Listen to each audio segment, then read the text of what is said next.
Lift lantai 13. Riko baru saja mendapatkan pekerjaan di sebuah gedung perkantoran tua di pusat kota. Gedung itu memiliki 15 lantai, tetapi yang aneh, di panel tombol lift tidak ada tombol angka ke-13 dari lantai 12. Tombol langsung melompat ke ke-14. Suatu malam, Riko lembur sendirian. Sekitar pukul 1 dini hari, ia memutuskan untuk pulang. Ia masuk lift dan menekan tombol lantai dasar. Namun, saat pintu lift mulai menutup, lampu di dalam lift tiba-tiba berkedip-kedip. Tanpa ia sadari, tombol angka 13 menyala merah sendiri. Lift mulai bergerak, tetapi bukannya turun. Lift justru berhenti di lantai 13, lantai yang seharusnya tidak ada. Ding, pintu terbuka perlahan. Riko menatap keluar. Lorong di depannya gelap dan berdebu. Seperti lantai itu sudah lama tidak digunakan. Udara di dalam lift tiba-tiba menjadi dingin. Ia merasa ada sesuatu yang mengawasinya. Tiba-tiba, suara langkah kaki terdengar dari ujung lorong. Tap, tap, tap. Riko membeku. Dalam kegelapan, muncul sesosok wanita berbaju putih.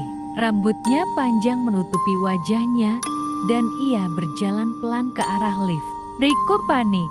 Ia mencoba menekan tombol tutup, tetapi lift tidak merespons. Sosok itu semakin dekat. Saat wajahnya hampir terlihat, terdengar bisikan lirih. "Kenapa kamu di sini?" Lampu lift tiba-tiba padam. Pintu tertutup sendiri. Lift bergerak turun dengan kecepatan yang tidak normal, membuat Riko hampir jatuh. Saat pintu terbuka di lantai dasar, Riko terjatuh keluar, terengah-engah. Satpam yang berjaga melihatnya dengan heran. "Mas, kenapa?" tanya satpam. Riko menunjuk ke arah lift dengan tangan gemetar. Namun, saat ia melihat panel tombol lift, angka 13 sudah tidak ada lagi. 2 hari kemudian, ia mengundurkan diri. Ia tidak ingin lagi naik lift di gedung itu. Namun, setiap malam, ia masih sering bermimpi terjebak di lantai 13 yang seharusnya tidak ada. Di dalam mimpi itu, ia selalu mendengar suara langkah mendekat, diikuti bisikan. "Kenapa kamu di sini?" Merasa penasaran dan terganggu, Riko mencari informasi tentang gedung kantornya dari seorang mantan karyawan yang sudah lama keluar. Ia akhirnya mengetahui sesuatu yang menyeramkan. Dulu, lantai 13 memang ada. Sekitar 20 tahun yang lalu, gedung itu masih memiliki lantai ke-13. Tetapi terjadi sebuah tragedi. Seorang pegawai perempuan ditemukan tewas di dalam lift, tepat di lantai itu. Tidak ada yang tahu penyebab kematiannya. Setelah kejadian itu, lantai 13 ditutup total dan akhirnya dihapus dari daftar lantai di lift. Namun, beberapa orang yang pernah bekerja di sana mengaku masih mengalami kejadian aneh.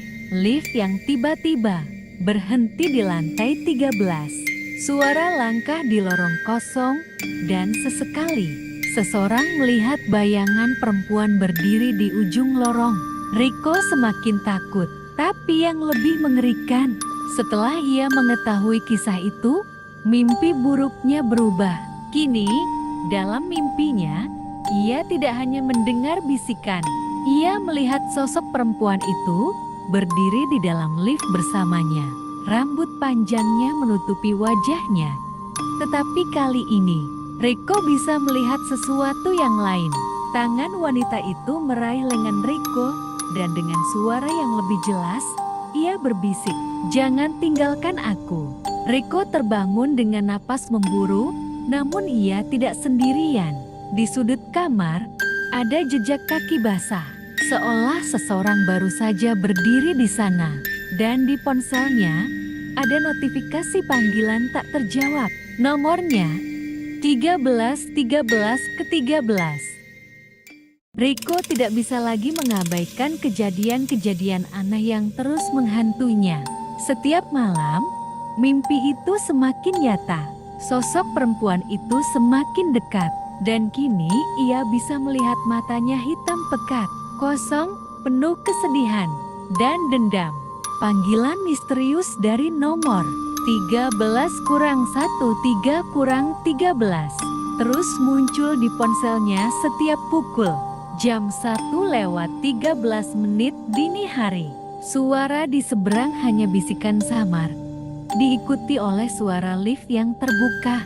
Merasa harus mencari jawaban, Riko mengunjungi gedung kantornya lagi. Meskipun tubuhnya menolak, ia menemui satpam lama yang bekerja di sana sejak gedung itu pertama kali berdiri. Dengan wajah ketakutan, satpam itu akhirnya bercerita. Perempuan itu bernama Laras, katanya dengan suara pelan. Dulu dia karyawan di sini. Suatu malam, dia lembur sendirian. Entah bagaimana, dia terjebak di lift dan ditemukan tewas di lantai 13 keesokan harinya. Riko merasakan bulu kuduknya meremang. Tapi yang lebih mengerikan, saat jenazahnya ditemukan, ekspresinya seperti sedang menjerit ketakutan dan kuku-kukunya patah, seolah dia berusaha mencakar pintu lift dari dalam. Satpam itu melanjutkan dengan suara bergetar.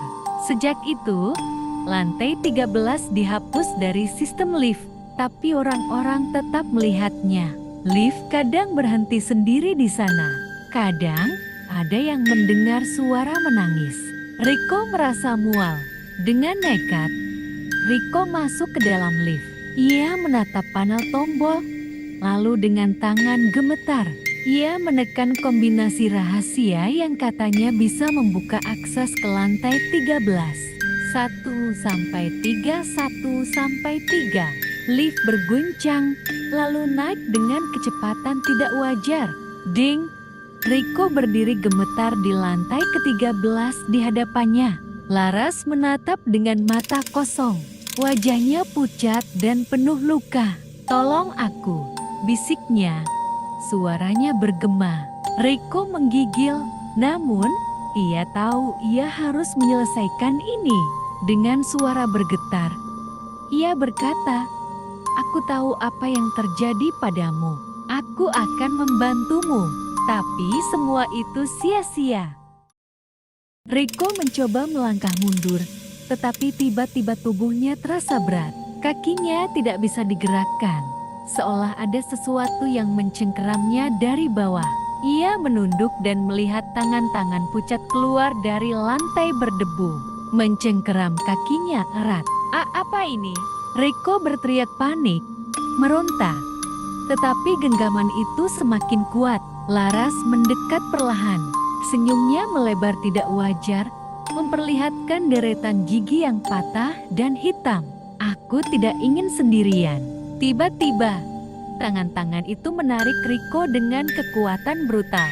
Ia jatuh ke lantai, tubuhnya diseret ke dalam kegelapan.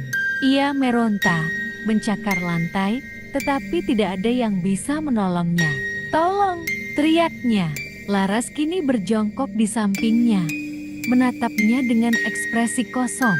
Dengan gerakan lambat, ia menempelkan jari telunjuknya ke bibirnya. Sekarang, kamu akan tinggal di sini selamanya." Riko berteriak histeris saat tubuhnya semakin tenggelam ke dalam lantai. Tangannya terakhir yang terlihat, sebelum semuanya berubah menjadi sunyi. Ding! Lift di lantai dasar terbuka, tetapi kosong. Esok harinya, rekan-rekan kerja Riko bertanya-tanya kemana dia menghilang. Tidak ada yang tahu, tidak ada jejak.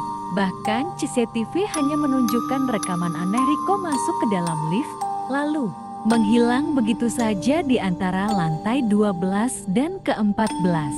Seminggu kemudian, seorang staf kebersihan melaporkan sesuatu yang menyeramkan. Di dalam lift, di sudut lantai yang berdebu, ia menemukan bekas cakaran panjang, seolah seseorang telah berusaha mati-matian untuk keluar.